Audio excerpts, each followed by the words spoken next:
the Matrix on the 5th of January 2020. Ooh, scary to say that, isn't it? And I used to always find that even at school. It's amazing how something just could give you flashbacks to different eras. And I used to find it odd that we'd all, pretty well the whole class, would try and stay a year behind when it was as a change over time.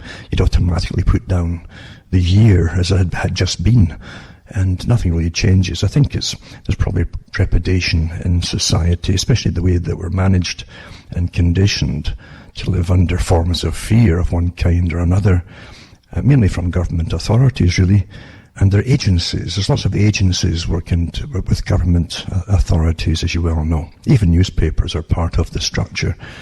And years ago, I gave talks on that from different professors, including Quigley, who talked about the Anglo-American establishment and how they got Britain ready for World War II by terrifying the public that they're all going to get gassed, number one, by the Germans, and bombed out of their houses across the whole country.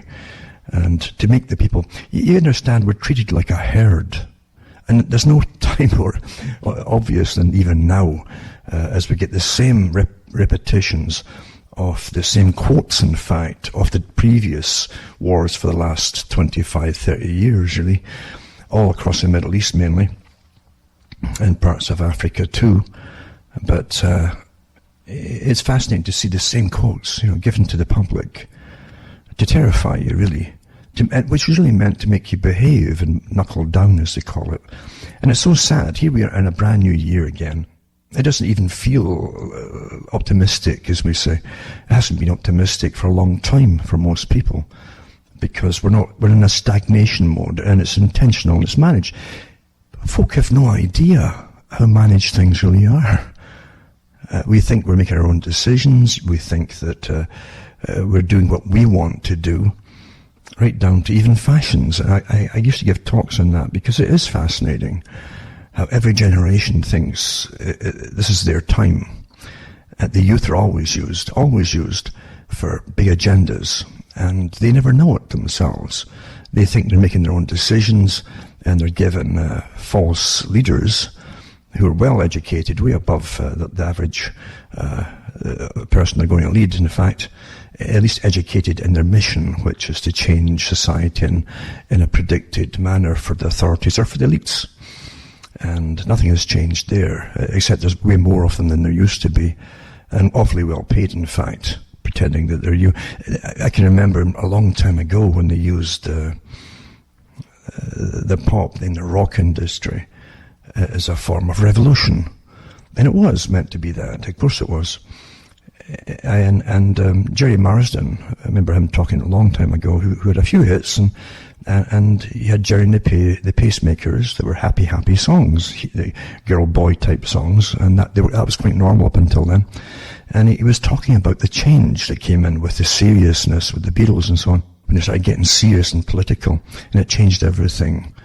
And the old fun stuff was tossed out the window, because after all, the society was to change. They didn't want boy-girl getting married type of thing. They wanted they wanted dysfunctions in society to change it and to try to reduce marriages, etc. The communist idea, of course, communism.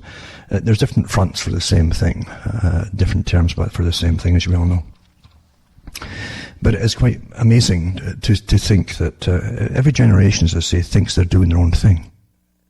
Nothing's further from the truth. Nothing at all is further from the truth. I used to wonder, even at school, looking at the old paintings of people who ran countries in Europe, including Britain too, who used to wear wigs and tights, tight silk stockings for the upper crust and so on.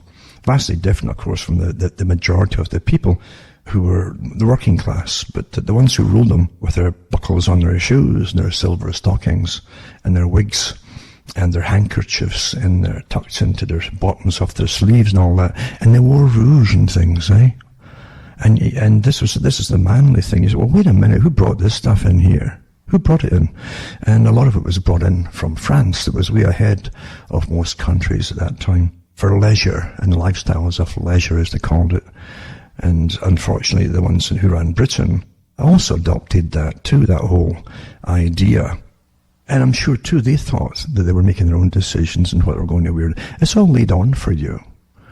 I used to, when I was really small, I remember watching little clips on Mao Zedong, or you see him in newspapers with his blue tunic type outfit on, the collarless idea. It's very similar, in fact, to the Beatles uniform that they came out with. They were given too. They didn't design anything, of course, but part of their makeup too was to have this kind of outfit, the Beatles suit, that didn't have the real collar on it. With the Mao Zedong one was the one that Hillary Clinton likes to wear at times, even today. It's a collar that goes up, more like a priest collar, only it's just part of the blue outfit of the tunic, and had the blue pants on to match it. The idea, you see, under comradeship, everyone would be the same. And this would help to eliminate the class system. That's also why they pushed for the elimination of school uniforms, you know. And so you'd all be the same, basically. So you give you basically a tunic-type outfit to wear. And in the West, when I saw people who were older than me wearing the jeans, that was all the fad for the youth. And they had bell-bottom jeans, too, for them. But the fact they're jeans. And again, they were blue, kind of like Mao Zedong's outfit. And they even gave blue Levi-type jackets you could get as well. So your uniform really looked much the same as maybe a bit better made or whatever than the communist system. But folk never figured it out. They just wore it. You see, you'd buy it and wear it, thinking you're making your own decisions, you're trendy, you're in, and all that kind of stuff. But that's how it's managed. We're managed by big powers. And if you remember that the whole idea, and I'm sorry to jump into this just off the bat. I was going to say, y'all, first of all, I hope y'all go over your new year and didn't get too wasted or whatever you did, or ate too much, because you're liable to do that, probably now out of panic, because you really don't see much good coming down the pike, and it's like Groundhog Day, as I say, as we wake up to repetition of the wars with the same excuses by the same peoples and so on. But yeah, when you think about decisions and what you do and all the rest, you have no idea of the incredible powers at work to manage you all. And you think about even the computer.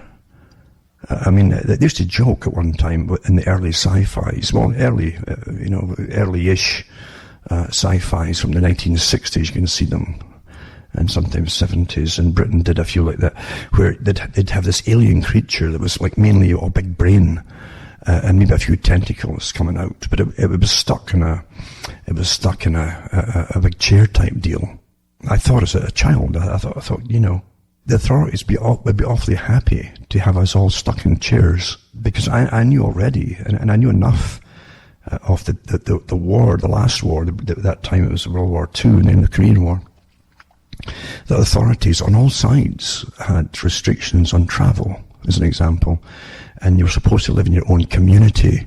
And in the Soviet system, that was really way ahead of its time, with its restrictions and so on, and you must stay within your little community area. But they even had curfews on at night and things like that. And I thought, wouldn't it be, I guess their whole idea would have us all stuck in a chair. And some of the sci-fis, they had the withering away, even articles about it. Well, eventually our legs would wither away, because you wouldn't be using them anymore in the future, because it'd all be brain power and stuff like that. And they're not too far off the mark, really. You look at back in the 70s, they had a big splurge of Japanese workmen's accommodation. They were like hives, just big buildings with crawling type places where you could sleep. There's their little bed, and a mattress on the floor, and up in the corner, they'd have a little miniature TV set and so on. And these were set up for workmen at the time. And China probably had the same things too. And we all looked upon it with curiosity, wondering how folk can manage that. They said, well, these are workers, and they can be transient type workers, and working on construction here, and then maybe another city in a month or two's time. And so they set these things up for them. But they're all quite happy. They all said that they're really happy, because they're little private compartments, even though you couldn't stand up in them. When you think about step by step, you're getting trained into these smaller and smaller units by our masters, of course, who when you're in a socialist system, experts run your lives. But the intention is not to let you think that they're running your life. The whole point, you might react to it, you see. So that an idea is almost morphs, it morphs through the ether to you, through bits and bytes of information. And you're programmed. You are programmed to do what they want you to do, and to behave the same way too. That's always been the goal, the ultimate goal of the true Soviet man, remember. The Soviet man and woman eventually wouldn't even have money. You wouldn't need money. That was the idea too. Credits might be the way, but you wouldn't really need it because you'd all be so well behaved. Ultimately, there would be no greed because eventually all your needs would be supplied to you in massive warehouse type factory style stores, which we have now, of course. But this is way back then. They talked about it. They even talked in Marxism about having one factory that could supply the shoes for the whole Soviet system. This one factory. Another factory could be built to supply all the light bulbs of the whole Soviet Union and Europe and so on. And you see, well, we gave it all to China. Huh? Do you think that was all coincidence or something? We make nothing here now. And what I'm saying is, there's nothing happens by itself. It's not just coincidence over and over and over. No, it's not at all. And above all the hubble bubble of toil and trouble, of wars and everything else, and economic crashes, etc. Above all, there's a global structure managing all of this. There really is. You're supposed to be kept down on a lower strata of understanding, just the basic fear mode of wars and Middle East and bombs and things like that. You see, that's where you're supposed to be stuck. You're not supposed to understand the higher stuff above it all. And you'll never understand anything unless you do. And you must understand that each time you want to go and do something, think, who would approve of me doing whatever I'm going to do, you see? And who would disapprove of me doing what I'm just about to do, you see? And just because you can't see people directly, doesn't mean you're not getting managed by them. Of course you are. You're getting managed every day by them. If you're on the computer, for instance, you're being prompted to what to look at. You're being prompted what is a good person is supposed to be, and don't look at that. Oh, bad people look at this, or whatever happens. You know, you're constantly being managed and monitored, of course. It's astonishing. It's absolutely astonishing, really. How easy it is to train the public to be what your elite want you to be. Now, for an example, in repetition. And because we're trained by repetition, in a sense. When things work, they do studies on everything we do and what we think and how we react to things, and they know what works on us, you see. Behaviorists and psychologists, etc. Especially with the internet, in real time, they can put out fake or whatever meme they want to do and watch everybody react to it and chat and so on, and they do their instant studies by algorithms, etc. And they're pretty accurate in what works. But I was amused to see the same kind of rhetoric being used by Donald Trump, because it's written for him by his scriptwriters, as the same things that Obama came out with too, written by his scriptwriters, and way back to George Bush with the Gulf War, well, with Operation Iraqi Freedom, right? And where the media had cleverly altered step by step. And it was a psychological operation, which was admitted later, by the way, massive scale. Once they got the war going in Afghanistan, which was on the list, of course, before it all happened with the Twin Towers, after a while they managed to, it took them a year to start to shift the sights for the public to think that Saddam Hussein in Iraq had something to do with it, which he didn't, of course. But what was interesting during the inquiry afterwards, once they'd put Iraq back into the Stone Age, which was the agenda, by the way, written. And I gave talks about it at the time, because I know that I read articles by Brzezinski, who had confabs with his pal Kissinger about it. And Kissinger said that the main intention for this kind of war against Iraq and other countries on the list, which is a peanut group, he said the main intention was to so destroy the nation of Iraq, as an example, They could never ever formulate again together as a nation. They would create so many factions afterwards. They could never really be a stable nation again. And then there'd be no threat to any particular country around them, basically. And that's never changed. That's what's happened to this present day. But what was interesting, the June inquiry afterwards, it was like a very informal inquiry about it when they said to George Bush, why did you attack Iraq? And they said, well, you tried to infer. They said that you inferred that he was behind 9/11.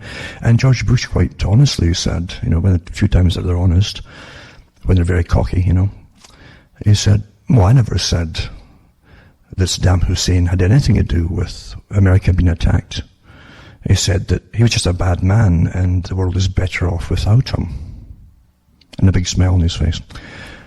And you pretty well heard the same thing, the same type. See, these are psychological responses written by experts who just look up the book, up the manual, and what do you use in this circumstance? Well, you use this works with the public. And then you heard that just the other day there after the US took out an Iranian military leader.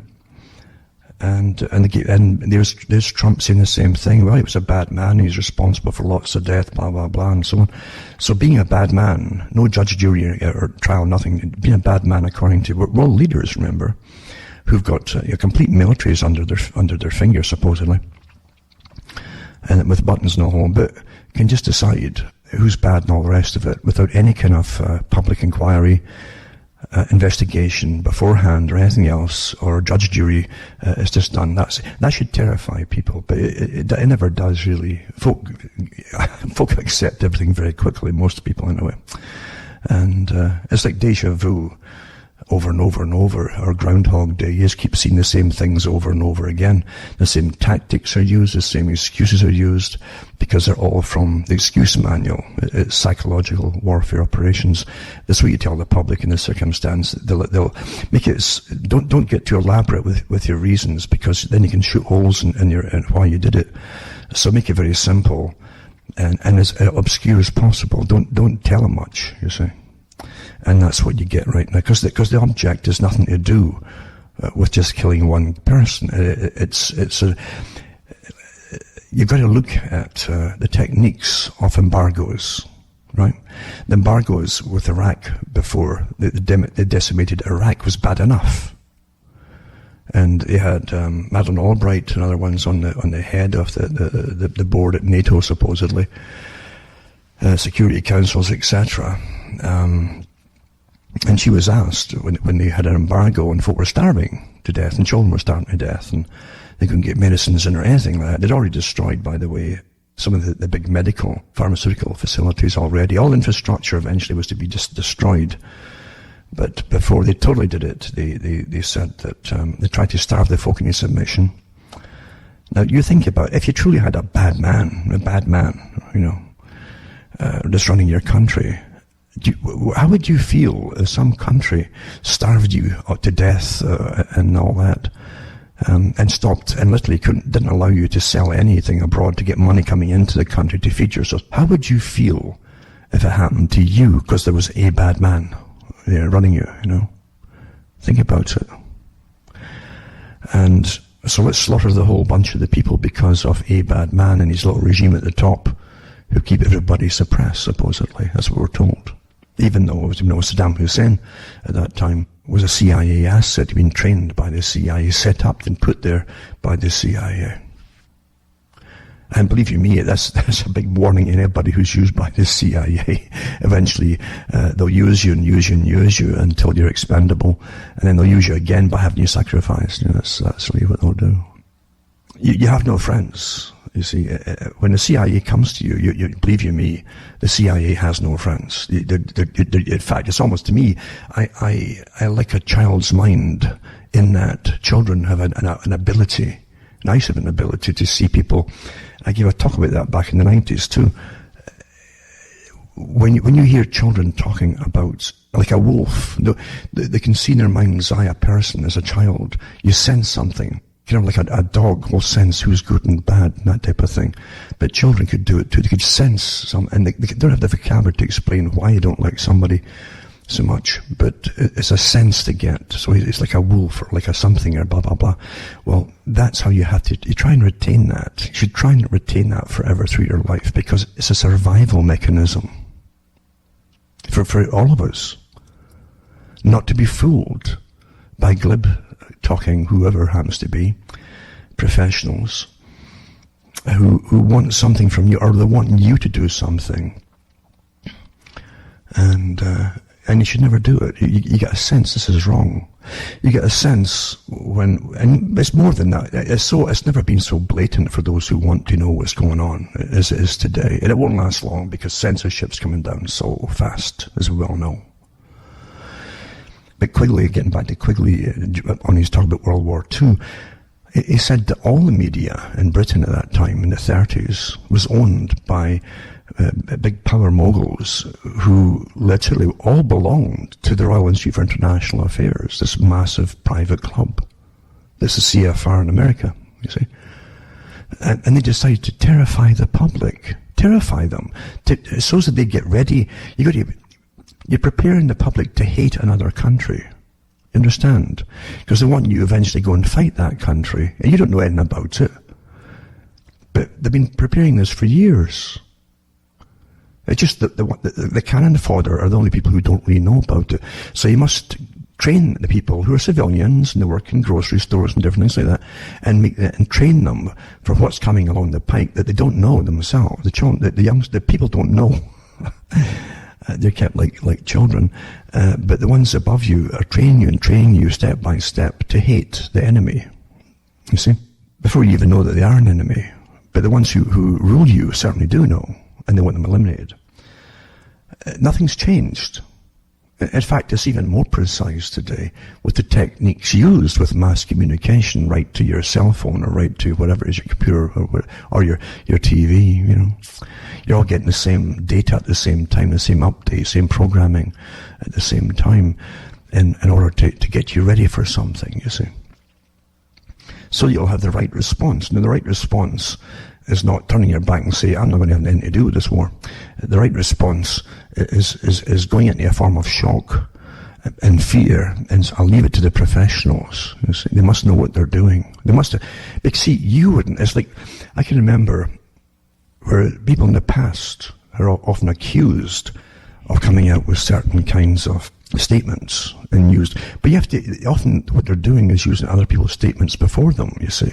So you've got to really find out who really said it, and it's quite enlightening. It's often their enemies, but anyway, you'll find that Goebbels, for instance, in World War II Germany, he said that, and supposedly Adolf Hitler said it too, but they got it from previous people before him. But they said, if you're going to tell a lie to the public, right, to get them to do something, he says, make sure it's a big lie, because everybody lies, you see. And right down to the innocent white lies. But everybody will lie. And people, because they lie, they can accept small lies. Oh, that's a lie by so-and-so. But if you tell them a real big lie that's got incredible consequences for everybody, you see, you wouldn't do that as a little liar. So you can't imagine anybody actually really going that far with a massive lie, because you wouldn't do it. And that's why they get away with it. And nothing's changed. That's really how things really are. Tell a big lie. And that's what you've had your whole life long, when it comes to war after war after war. Give big lies that are absolute nonsense. Now you have to really stand back and say, wait a minute here. Front people, like Bush, and every other one that comes afterwards, they're all bought and paid for, because your country, you see, is conquered. But the public, again, are not supposed to ever figure that out. It's not good, knowing that you're totally conquered. You might get some real resistance then. And so you have to keep the sham going that somehow you're in a democracy, even if you're really in a republic, doesn't matter.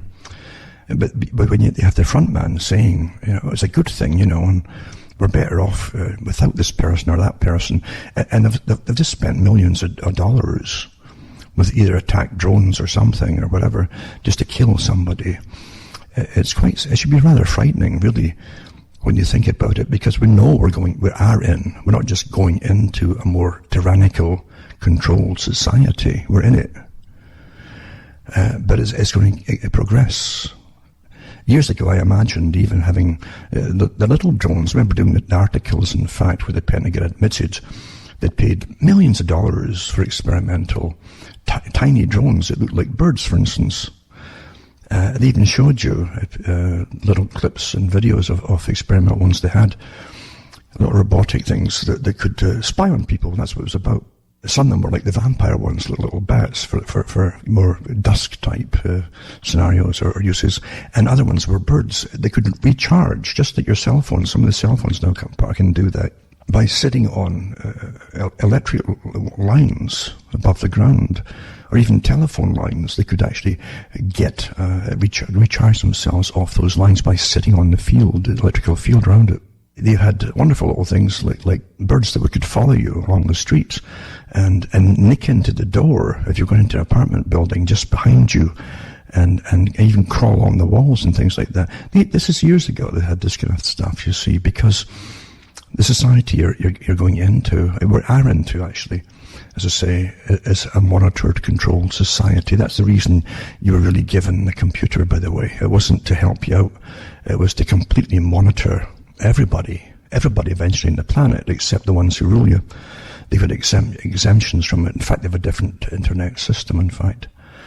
But for the rest of the public, you see, you've got to be totally controlled and predictable, utterly predictable. And so here we go, going through the next series of wars. To me, honestly, it's like a nightmare. I remember giving these talks so long ago. And it's just repetition, because it's the same list of countries that are to be taken out. Years can pass if they can't get their way. And I'm going to give lectures on it, and I certainly could. But years have passed, and they didn't quite pull it off in all those countries that were on the list of the Peanut Group. So they'll keep going and keep going. If it takes another 20 years to do it, they'll do it. They're determined now with Trump. That's why they put Trump in, by the way, if you didn't figure that out. They put him in to accomplish the task of the Peanut Group. That's why he's surrounded by the same people, basically, with the same mantras. And that's why you're hearing the same mantras, in fact. But it's the same bunch of countries. I can remember back when Iraq was attacked. And it was attacked and invaded, remember, by the US and Britain and a few other helpers and so on, but mainly the US and Britain. And it hadn't, remember, it had not attacked anybody outside the US or not. It hadn't done that. It was all made up. Because they were on the list of the Peanut Group. That was the reason they were taken out. All the countries in that area, around that area, I'll say around, were to be demolished back to the Stone Age, as I said, until they could never get together as a formidable, coherent country that would pull together as a nation under times of stress and even have war-making abilities or even defense of. They could never even unify for defense if you create so many factions. Libya was on it too. Syria was on it as well. Yemen, and I think Sudan was on it too. And it was published back in the 90s, and then twice actually, and in 97 it was published again. And then, of course, the Bush group with the same Peanut members that drafted it all up were in power by then, and away they went to war. And it takes all this time, they're still at it. Millions have died here. Millions of people. You better say millions. When they starved, again with embargoes, which are hellish things. They stop you from importing, exporting, and eventually you can't even feed yourself and you starve. And you're supposed to just put up with it, you know? This is supposedly is a more humane way of having a war, starve the folk to death. And what they'll also say is, well, you see, that's going to force the people to be destabilize their own country and overthrow the tyrant. You see, the tyrant being whoever happens to be running their country. Well, all I remember is you never heard much about Syria before. You never heard much about Libya. Not really. A lot of rhetoric in the papers. It was good for rhetoric, you know. And you also had Iraq was fairly quiet for years. And it was all the different tiny little fractions that could explode were all kept under by strongmen, and that's how you kept them working, these countries working. You had to have a strong man in charge. And once you eliminate them all, well, look what happened. That was intentional, to destabilize them all. Not to help anybody, or help them, or the people in... No, nothing to do with that at all, folks. No, not at all. We all know what's going on here. But I can remember Madeleine Albright, as I mentioned before, when she was asked on television that at that time, with embargoes on Iraq, before they went in to totally bomb it to the Stone Age, the embargoes alone, they said, this killed 500,000 people so far with starvation and disease, and they can't even get medications or even vitamins, And he says, is it worth it? And she says, oh yes, absolutely. Yeah. These are the psychopaths. And you should be very afraid of these characters. They remind me more of strange insects. An insect you see is programmed. It can't be any other way. An insect has no affinity for anything around it or anything it's going to eat, even other insects. It just does it. It's programmed. And that's what these characters, I can't relate to them. I really honestly can't. As being human. I can't relate to them at all. And if these characters are in charge over very authoritarian regimes, which are getting worse and worse, you should be very, very afraid of it, and therefore stop it from happening, honestly. Because it's getting all around you now. And it never ends up nicely. It ends up as a horror show eventually. It starts off with, don't think this, don't say that. What made you ask that question? You see? That's how it all starts off. And then targeting different segments of society. And that's why the white folk are getting hammered right now. For what? For existing? Most white folk, honestly, are descending from people who never ever had it good at all.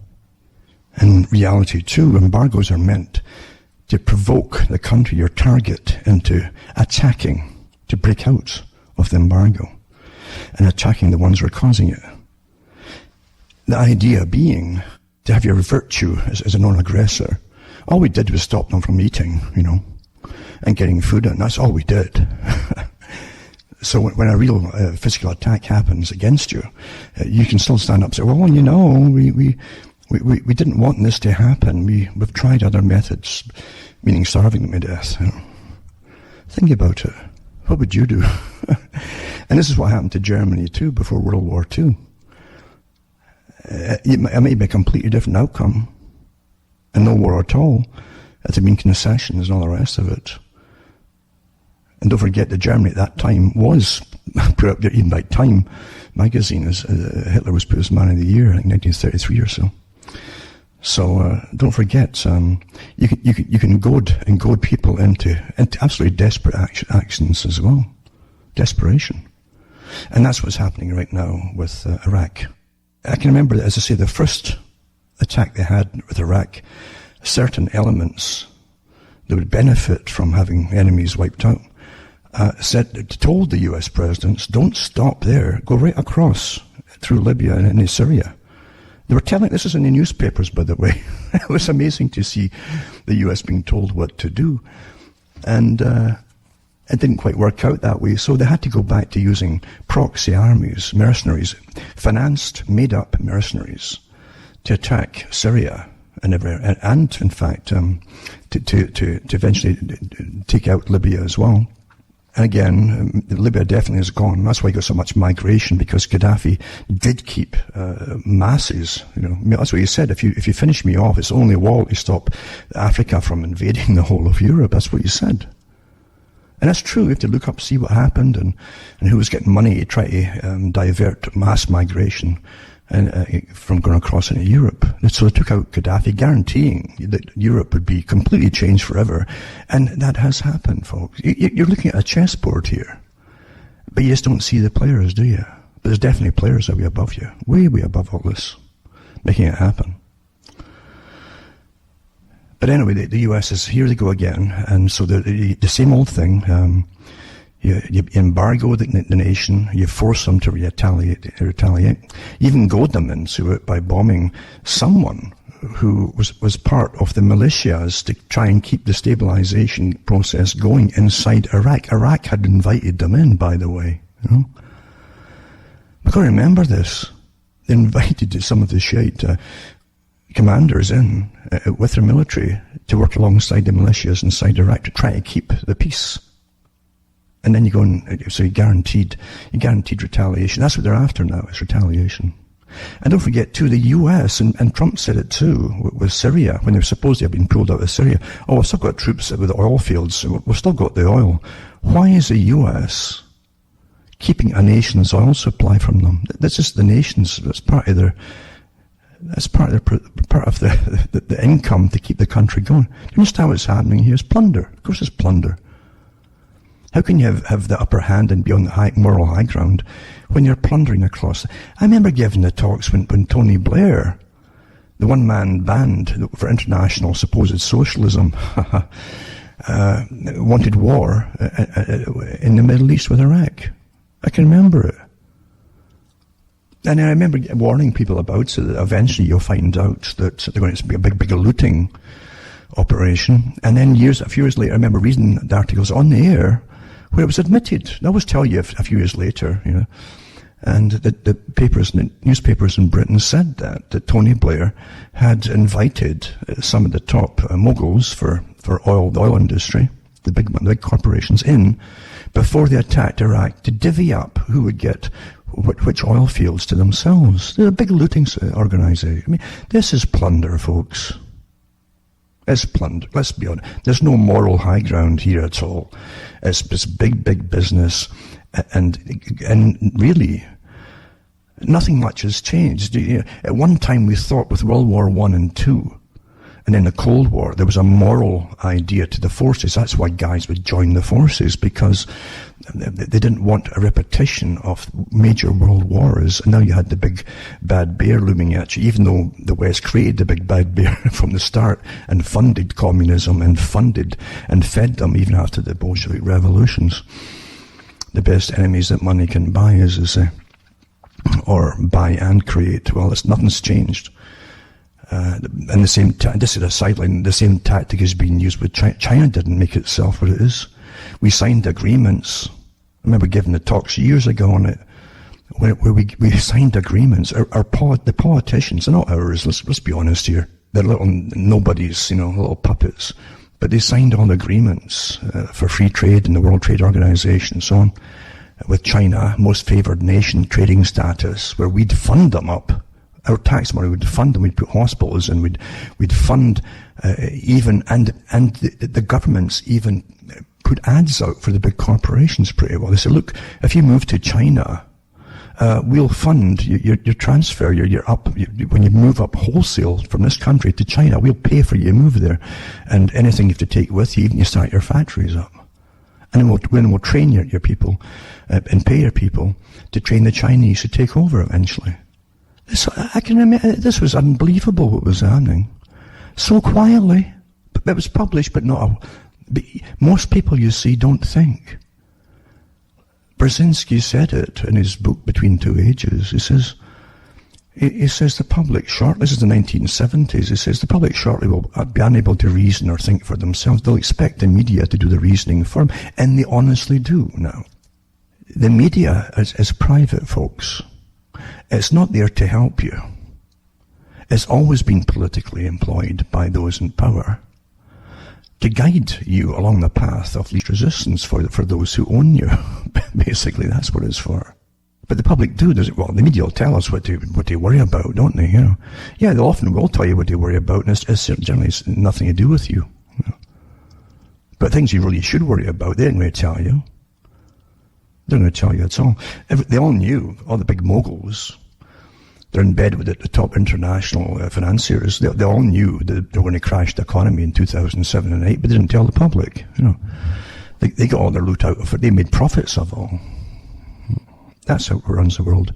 The same gangsters that bring in the wars and demonize whoever runs little countries so they can loot them and to get them out the way. So that the people who think that they should rule the world should be able to rule it instead, you see. This is what's going on here, folks. But it's honestly a nightmare having the same dream over and over and over again. It just never ends. The same list as well.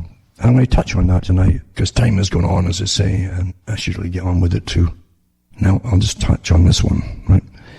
And I said this before. I told you, Iran's always the target, has been for quite a long time. And before Christmas, I mentioned it too. around that period that Iran will be next. And I said too, the impeachment will go all quiet if Trump just gets the war started, because that's what he's there for. And you'll suddenly, like magic, you'll see all the media off his back and they'll start praising him. Because that's what he's been put in for, you see. Whoever does this job, as I call it, the list, is going to be the hero, you see, for those who really rule you. But impeachment trial in limbo as Senate leaders trade blows, it says. So there's a little clue there. And this is about Mitch McConnell and Chuck Schumer, it says, how they've made zero headway on designing a bipartisan set of rules for President Trump, his impeachment trial. In other words, it's stalling. This is the article. It says that it's stalling. Well, no wonder. If he does what he's supposed to be doing, you see, which is always a mystery to the public who are not in on it. If he does what he's supposed to be doing and what he got put in for, he'll be a wonderful guy. He will, honestly. And so that's on the cards, as I say. Now I'll put up this article here. So many of the original articles are disappearing like crazy down the memory hole. And that's what the internet's for, of course. Is put all your books you see on disc or PDF, and don't worry about it. In fact, don't even keep it at home, because put it all on the cloud and gradually everything gets censored off and down the memory hole. It's all worked out that way before you were given the computer, folks. There are an awful lot of nuisance books out there, you know. So here's an article here, Global Warfare. We're going to take out 7 countries in 5 years. I've given this talk so many times before, I could probably do it in my sleep, but it says Iraq, Syria, Lebanon, Libya, Somalia, Sudan, and Iran. So this was the video interview with General Wesley Clark, who was sent over there, remember? and even he's got a history too. You should really look into it.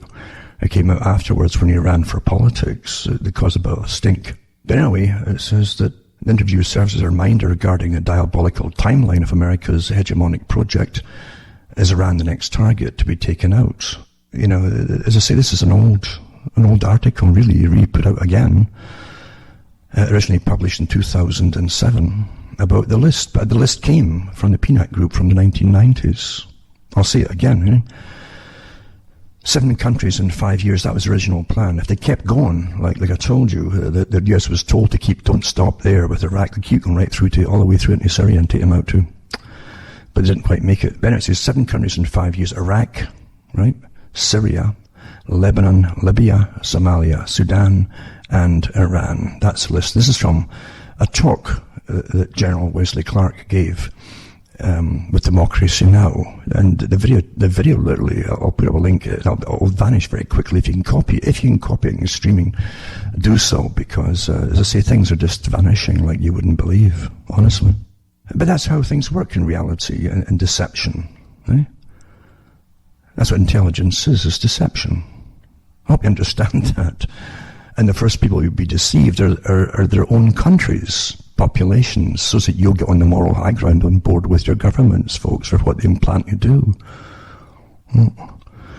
So here you go. I mean, don't forget, there's people heard this their whole life. They're not that old. No, they're old enough, you know. From the 90s to the present time, this is all they've heard, the wars with these same countries, folks. The list. And it was no secret at the time who drew the list up. But also in this article is in print, right? On Tuesday, I interviewed Wesley Clark of the 92nd Street Y Cultural Center here in New York City before a live audience. So there's even a printout of what was said, if you can't get the actual video itself. And I know it will just vanish again, because every time I put these things up, they vanish, the actual videos. But anyway, what do you think of the generals who run for president? And Clark says, I liked him, it's happened before. Will it happen again? It might, it says. It says, later in the interview, I followed up on that question. Will you announce for president? I haven't said I won't, because he was only run at the time. But they go through the list of countries, and he explains what happened to him, because he was given the list and told that they were going to take all these. He had no idea they were going to take all these countries, but he was given the list, and he was rather shocked. And he talks about this in his live interview at the time. And it's a keeper, folks, for those who want to understand what happens.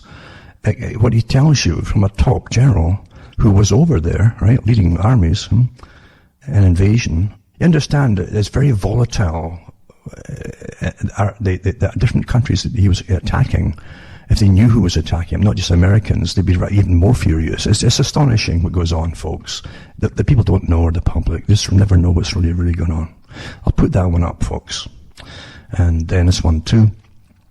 It's a good, simplistic in a way, but at least it's better than nothing at all.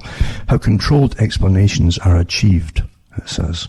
I'll take stuff from anybody who's been involved in anything like this. I don't care who they are, as I say, but when it comes to how the mind works and how you're used and how psychological warfare works and so on, it says how controlled explanations are achieved. It's a good article on how the intelligence agencies that plan big events already have the explanations written up before they make the first move, you see, for the public. So this is how they call it controlled explanations. Like, and here's an example, before the dust was even cleared, within about 15 minutes of the Twin Tower supposedly being hit or whatever in New York City, 9/11, within about 15 minutes, across all the media, they had a top US politician saying, it was Ben Laden, and that's all they heard. Ben Laden. No one says, how come you know already it's Ben Laden, you see? Even though Ben Laden, Osama bin Laden, he vehemently denied he had anything to do with it on the different videos that he put out himself. Doesn't matter, you see. You've got to get a reason to invade countries and destroy them and loot them, right? It's big plans in there, and all the pipelines of oil and everything, and gas they had planned for that whole region, all these different countries, owned by about 2 countries that had nothing to do with them, were all drafted up there too. They showed you all these things. They're still going on today. All these countries that have demolished, they loot all the oil and gas from them. So I'll put that up anyway, because the time's getting short here, that particular article. I just want to mention too, the papers, as you have noticed, have Jeffrey Epstein's socialite, Madame Ghislaine Maxwell, being hidden from the FBI in a series of safe houses because of information she has on powerful people. But they're saying that she's possibly even in Israel. But I'm waiting for the movie. I'm surprised. I bet you anything. There's top producers working on it all. It's a big. They might even do a book first. Most folk won't read it. You see, they want video today. They don't even want audio anymore because they need to get little pictures of cartoons in front of their faces and things. But to me, that's how you're trained, folks. And if you can't sit and listen and use your own mind to what you're listening to, you'll never retain it. Anyway, I'm waiting for the movie to come out. That'll be quite the movie, eh? It's got everything: sex, violence, extortion, blackmail, and a lot worse too. And yeah, what a movie, eh? Think about it. That'd be a blockbuster if you get the right people to do it. Also, again, impeachment trial in limbo as the Senate leaders trade blows, and they'll keep it in limbo. And if Trump doesn't get on with slaughtering and grabbing the loot in those countries for his masters, then he's going to he'll be in the bad books again. So he's going to get on with it. They've used proxy armies, we've trained proxy armies, we've funded proxy armies. It didn't work out too well. And now a lot of these proxy armies are across Europe living as refugees, supposedly, or migrants. And what a hellhole it creates, eh? And now you're going to get masses more migrants if Iran gets hit, obviously. Iran has been bringing people out for years now, because I wouldn't live in that country either when you know you're on the list. You've watched what happened to the rest of them on the list, eh? And then you have Iraq to reconsider working with US-led troops after the airstrikes. You understand that Iraq is supposed to decide itself what militia groups are going to help them, and they're employed. They employed the Iranian militia group that Trump's been blasting against international treaty and all the rest of it. Quite amazing, eh? What's going on here? But what the laws matter when you've got big, powerful interests with big propaganda specialists ready to get it going. Another one, too, is up the rockets land close to the US Embassy in Baghdad, no known casualties and so on. I could go even further, actually, with many. This isn't no time, but even in Britain, I remember giving talks years ago in Britain, because stuff was filtering out into some of the media at the time. It was bona fide, and they said that Britain was training guys who were born in Britain from some of these countries, the Muslim countries that are born in Britain, to go over there to be basically agents and work for the military over there. Then they come back home and it's, they got all these problems. But the fact is, they create, you have no idea what goes on. You have no idea. For 30 years, MI5 had terrorist assets in Manchester and different places, which they trained and sent them over to those countries to act as mercenaries. And then you see them on television supposedly being anti-Syria or Syria, freedom for Syria, all this kind of stuff. No. These were trained mercenaries. Quite amazing. Yeah. And then you get blowback. They come back again and they're not too happy with you, and they've already tasted the blood many times, and it's no big deal to kill again, is it? Trump's own wag the dog is Iran hit job a distraction for impeachment lynch mob back home. I'm not really up on this article here, but it does go into the wag the dog scenario as a distraction. But really, I think that it's different. I think really Trump will do what he's told, or else he's going to have trouble. Turkish Parliament authorises Libya deployment. Well, here you are. I mean, now once again, next door to Syria, you're going to have and more troops coming in with agreement of the US and NATO. It won't stop there. This is going to go on and on and on. You know that. And lots of folk are getting it slaughtered again. Turkish Parliament backs government plan to send troops to Libya in emergency session, it says. And in Turkey sending troops to Libya would be no solution to the chaos caused by the 2011 NATO intervention. It wasn't an intervention.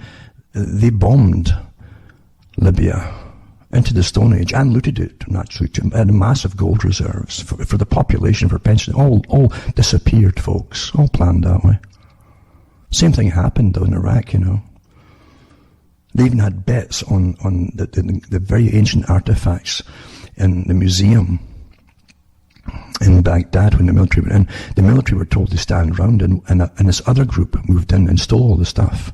That's a fact. I'm not kidding you. And ended up in private museums. Folk have no idea of the truth of things. Once again, you'd never believe it because you wouldn't tell such a big lie or do such a terrible crime. A little crime maybe, but not a big one. And this stuff about the green zone and so on, and around Baghdad, around the palace and all that, the whole palace. That's sort of nonsense, folks. The US they actually built a massive compound in there. It was like 4 square miles, enough to house armies. That's what it was created for initially.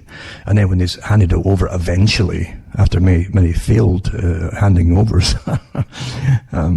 it's supposed to be back to Iraqi ownership, basically, as this proxy heads run Iraq right now. They're all puppets, of course. And the beauty here, Mike Pompeo, the man you can trust, right? The old CIA fellows. US does not seek war with Iran, says Mike Pompeo. That was in May 2019. Of course they did. You can look at that face, would you? Meanwhile, he's been busy as a bee back and forth with certain people across there, getting it all set up. Quite some. There's a face you can believe, And what else have I got here?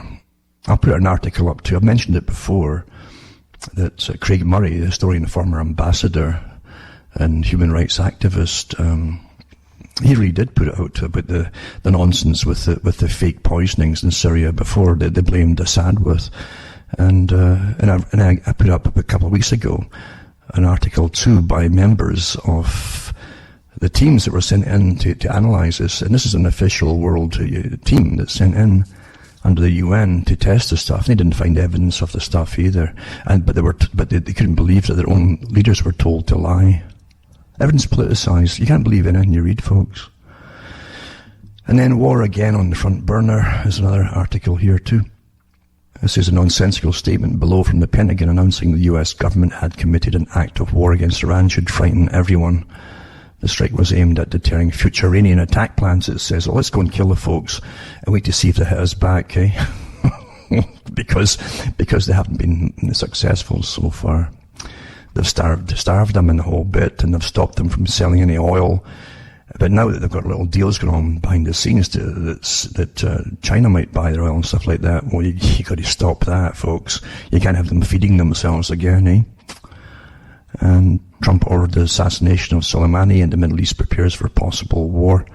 Really, well, you'll pay for it all, because we pay for it all, don't we? We pay for everything. And the big crooks end up getting all for nothing. And they get diluted, and they get the oil and the gas and all the rest of it, etc., etc.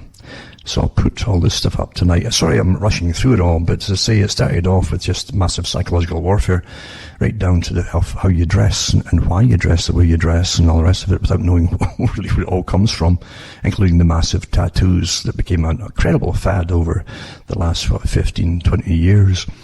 Just suddenly, but it's all from TV shows and so on, and folk, monkey see, monkey do, they say, and away they went. But same with pink hair and spiky hair and all the rest of it. It's all given to the folks, and they never really fathom it. They just adopt it, thinking, well, it must be normal because it exists. Pretty sad, isn't it, how we're so easily managed, especially when it's done so unconsciously, in a sense, by the majority of the public. We learn by osmosis. We don't really think things through. It filters through into us bit by bit and bite by bite, you might say. And digital formats today. Because folk don't spend the time to really look into much at all. That's the sad truth of all. They get bits and bites of headlines and things, and that becomes official stories for them. And even the psychologists and manipulators at the top, and the behavioural insights teams that manages all through the internet, know that. They know that through headlines alone, and a sequence of headlines, like a sequence of them, you'll come to a conclusion without even reading any of the articles, just seeing headlines. No kidding. That's how intense it is. But I feel so sorry for people across the world going through the same stuff over and over again. And we've watched the total elimination of countries you could even say they were not third world countries, they were up and coming and so on, and demolished. And all the resources stolen from them. And Libya had, apart from they had no debt, by the way, Libya. Everybody was pretty wealthy in that country. Totally, all their pensions, everything's stolen from them. Stolen. We even know who stole it. We know all that stuff. Sad, isn't it? But that's the system we're living in, and we're going to get more years of it now, because I knew it years ago when they put Trump in. I knew exactly why he was being put in there. I knew it would take time to get it all going. And that's how they've done it. You see, they haven't just gone off half-cocked. It's been planned for ages. The resources trained up. And don't think that they've got multi-thousands of troops over in different bases across the Middle East ready to go in. So don't think, we're sending a few troops over. That's nonsense. They've been preparing for this for years. Anyway, there we go. I hope you all can survive what's coming up. And let's hope they don't crash the economy at the same time. I don't think they will. I've often thought that's the reason why they keep the US economy afloat, whatever there is of economy, because it's not a manufacturing economy anymore. Because a whole bunch of corporations have their bases in America doesn't mean there's work. It might be great for the stock market, but it doesn't mean there's work for the people. It's not at all. I can remember when they used to call it a jobless recovery when Obama was in. And even before that, the same terms were used in Britain when Blair was in. The jobless recovery, they called it. Because corporations might make lots of money, but that's in the hands of a few. And the US literally is kept afloat by magicians who have magical accounting. But they'll have to get the job done with the wars before they'll eventually totally crash it. They might give you little minor crashes, but to totally crash it, you've got to get the wars done. And you think about it, the loot that'll come out of all these countries, and already has come, going into private corporate hands and so on. But nothing goes to the taxpayer except the bill for all, because you pay for it. Sad to say, it's just repetition. Hell is repetition. Help me take along and keep going by donating. Remember, order your books and discs at cuttingthroughmiddies.com. And sorry to start off the year with this, but what can I do about it? I don't make up the news, you see, and I don't create the bad stuff that happens in the world. So for myself, from Ontario, Canada, Alan Watt, it's good night to me, your God, how your gods go with you.